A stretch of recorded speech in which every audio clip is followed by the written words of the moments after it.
आला दादा हे जीवनाची सफलता होती. सगळा परिवार असतो आपल्या समोर उभा, सगळा परिवार असतो, सगळा परिवार असतो, पण वडील दिसत नाही. सगळा परिवार माग, पण माझी मुलगी भीर बघते की माझे वडील कुठे दिसेना. सगळ्यांपर्यंत जातो, माझा वडील विचारतो तुम्ही जेवण केलं का, तुम्ही जेवण केलं का. माझ्या वडिलाकडे कोणी जात नाही हो, आणि विचारत नाही का हो तुम्ही जेवण केलं का. बघा ना, सकाळी उठल्याबरोबर त्याला नाश्त्याला वडिलांना लागणारा तो अख्खा दिवस उपाशी असतो. सकाळी नाश्ता नाही केला तर तिची बीपी कमी जास्त होतो, पण त्या दिवशी बीपी नाही, शुगर नाही, काहीच नाही. फक्त एकच असते की माझ्या मुलीचं लग्न चांगलं झालं पाहिजे, माझ्या लग्नामध्ये काही कमी पडता कामा नाही.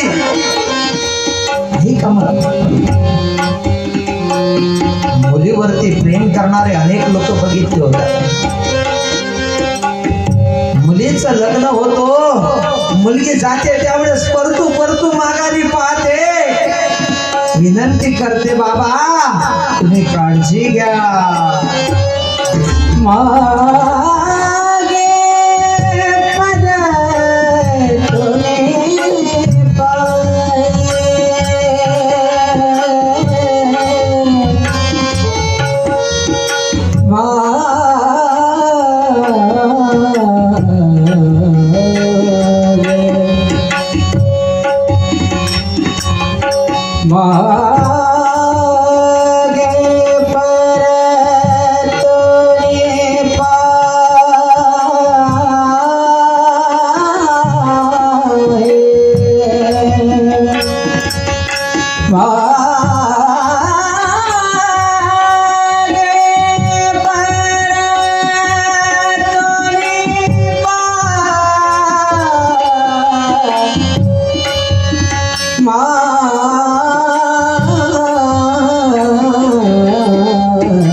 मुलगी मागे परतून पाहते ते एकच असते, जशी आकाशामध्ये घार फिरते पण तिचं लक्ष पिल्लाकडे असते. बरं का, आकाशात जरी असेल तरी ती घार. अरे माझा वडील कुठे असू द्या, माझी मुलगी सुखात राहावी ही त्याची आशा असते. आशा असते माझ्या मुलाला. मी तर असं म्हणतो माझ्या दादांनो की देवाने कोणावरती हा घाला घालू नये की तरुण अवस्थेमध्ये एक मुलगी व्हावी आणि ती पत्नी वारून जावी, मरून जावी. ती छोटी मुलगी असावी. काय आभार कोसळतो त्या मुलीवरती, त्या पोडलावरती, त्यांचं त्यांना माहिती असतं. लहानाचं मोठं करतो त्या मुलीला, आणि ती मुलगी देवासमोर बसते. हे देवा, मला आज पाहुणे पाहण्यासाठी येणार आहे, पाहुणे पाहण्यासाठी येणार आहे, माझी विनंती आहे रे देवा, मी त्यांना पसंत येऊ नको देऊ, येऊ नको देऊ. त्या मुलीने का मागावं की माझा वडील एकटे आहे, मी गेल्यानंतर त्यांचं जेवण कोण करेल. लोक म्हणायचे तुम्ही दुसरं लग्न करा, पण माझ्या वडिलांनी माझ्यासाठी लग्न केलं नाही, लग्न केलं नाही. माझ्या त्या मुलीने विनंती करावी, देवा मला पसंत नको करू देऊ रे त्या मुलाने, मुलं यावे, मुलं पाहून निघून जावं, त्या मुलाने सांगावं आम्हाला मुलगी पसंत आहे, बाबांनी यावं, संध्याकाळी ताट वाढावं. बाळा 1 ते 1.5 महिन्यानंतर तुझं लग्न करायचं आहे का, तुझं लग्न करायचं आहे.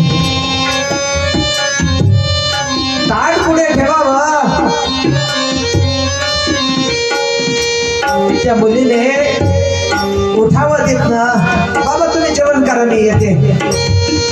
एका रूम मध्ये जाऊन रडत बसावा. बाबाने जाऊन बघावं, हे बाळा का रडतेस ग? बाबा मी देवाला विनंती केली होती बाबा की मला या मुलाने पसंत नाही करू, पण केलं हो बाबा. आता 1-3 महिन्याने मला जायचंय बाबा, तुमचं कसं होईल का? चांगलं होईल चांगलं. लग्न झाल्यावर त्या मुलीने जायच्या वेळेस बाबाचा हातात हात घेतला. बाबा तुम्ही रोज मंदिरात जायचे, रोज मंदिरात जायचे बाबा. तरुण अवस्थेमध्ये पत्नी वारल्यानंतर दुसरी पत्नी करतात किंवा देवाकडे जाणं लोक सोडून देतात. बाबा तुम्ही कशासाठी जायचे हो बाबा, कशासाठी जायचे? त्या वडिलांनी सांगावं, बाळा मी मंदिरात याच्यासाठी जायचो बाळा, मी देवाला रोज एकच मागायचो, देवा अरे तरुण अवस्थेमध्ये माझी पत्नी गेली रे, 6 महिन्याची मुलगी माझ्या पदरातून टाकलीस, देवा फक्त माझी एकच विनंती आहे, माझ्या पत्नीला निरस जाऊ दे रे, पण या 6 महिन्याच्या मुलीला मला सांभाळायचं आहे देवा, सांभाळायचं आहे, सांभाळायचं आहे देवा. फक्त एकच विनंती करतो देवा, माझ्या मुलीचं लग्न होईपर्यंत मला मरू देऊ नको. त्या मुलीने कडकडून मिठी मारली, बाबा माझ्यासाठी जिवंत राहिले का हो? बाळा देवाला फक्त एकच मागत होतो ग, तुझं लग्न होईपर्यंत जिवंत ठेव बस बाळा. आज तुझं लग्न झालं, आज जरी गेलो ना मी तरी चालेल. बाबा नको हो असं बोलू, बाबा नको हो असं बोलू. सर्व गावकरी मंडळीला विनंती केली माझ्या त्या मुलीने, बघा हो माझ्या बाबाकडे लक्ष ठेवा. गावातील सगळे लोक जवळ आले आणि म्हणायला लागले, बाळा चिंता करू नको ग, तुझ्या बाबाला आम्ही म्हणायचं की तू लग्न कर, पण तुझे बाबा म्हणायचे नाही हो, माझ्या मुलीचं लग्न व्हायचं आहे, माझ्या मुलीला सांभाळलं गेलं पाहिजे, जर ती चांगली सांभाळलं गेली तर ठीक आहे, नाही तर ती जर चांगली नाही निघाली तर काय. मुलीचं प्रेम काय असते माझ्या मावल्याला, वडील काय प्रेम करते असं म्हणतात, जोपर्यंत मुलगी येत नाही ना तोपर्यंत त्या मड्याला शोभा येत नाही असं शास्त्र सांगतो. बरं मुलगी मुलगी असते दादा, बहीण बहीण असते, यांची जागा कोणी नाही घेऊ शकत, नाही घेऊ शकत दादा, नाही नाही नाही नाही दादा, भावाची जागा कोणी नाही घेऊ शकत, नाही घेऊ शकत. बहीण भावाचं नातं बघा, अरे लग्नाच्या आधी हे 2 बहीण भाऊ एवढे भांडतात की दोघांचे एकमेकांचे डोके फुटेपर्यंत भांडतात, पण ज्यावेळेस लग्न होते ना माझ्या मावल्यानं, माझ्या वडिलांनं, अरे सगळ्यात जास्ती जे भांडण करणारे 2 बहीण भाऊ होते ना, सगळ्यात जास्ती ते 2 बहीण भाऊ रडतात आणि म्हणतो ताई सुखाने जाग, सुखाने संसार कर, सुखाने संसार कर. दादा बहीण बहीण असते रे, बहिणीची जागा नाही घेऊ शकत दादा. प्रत्येक बहिणीला असं वाटते की माझ्या भावाने रक्षाबंधनला आला पाहिजे, अक्षमन करण्यासाठी आला पाहिजे, अक्षमन करण्यासाठी आला पाहिजे. पण थोड्याशा इस्टेट साठी आपण भावाला बहिणीला कोर्टात घेऊन जातो. नाही रे दादा, नाही नाही नाही दादा, नाही. बहीण भावासारखं नातं या दुनियात नाही आहे दादा, नाही दादा नाही, त्यांच्यासारखं नातं नाही दादा.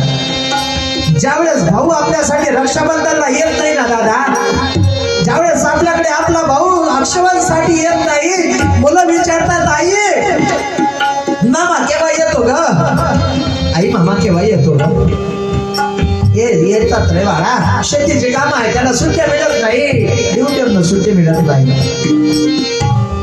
तिचं अंतकरण तुटतो की माझ्या भावाने आलं पाहिजे.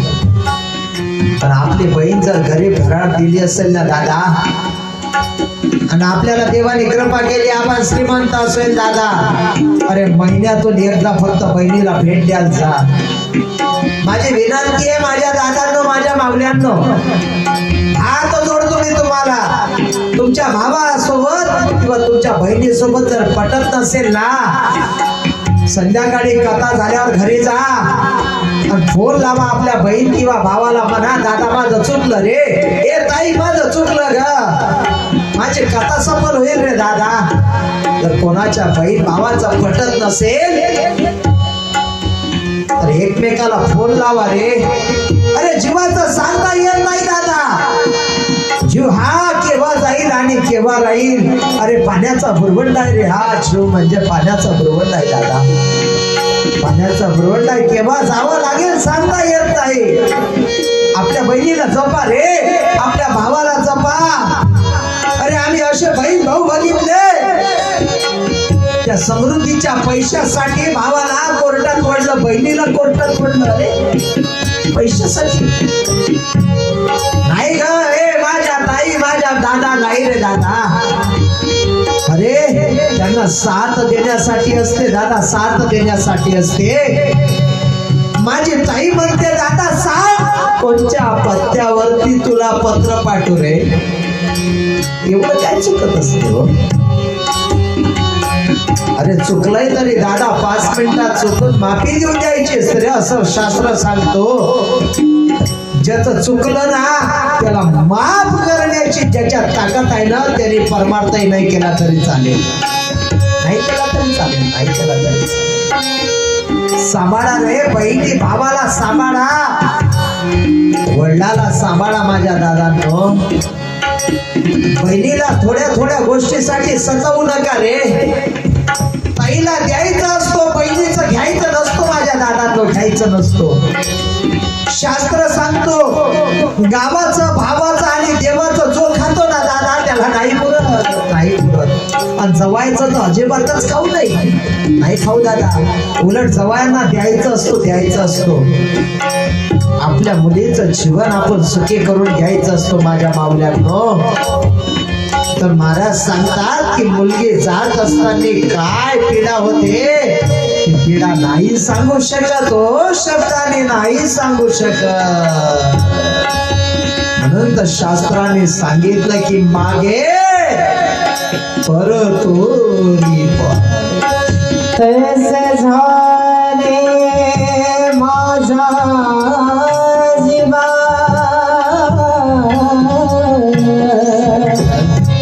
तसे झाले माझा जीवा.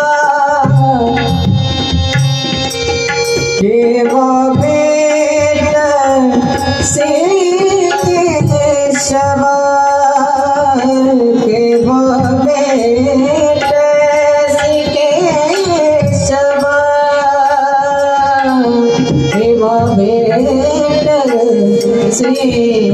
केशवा. कर्ण सासुरसी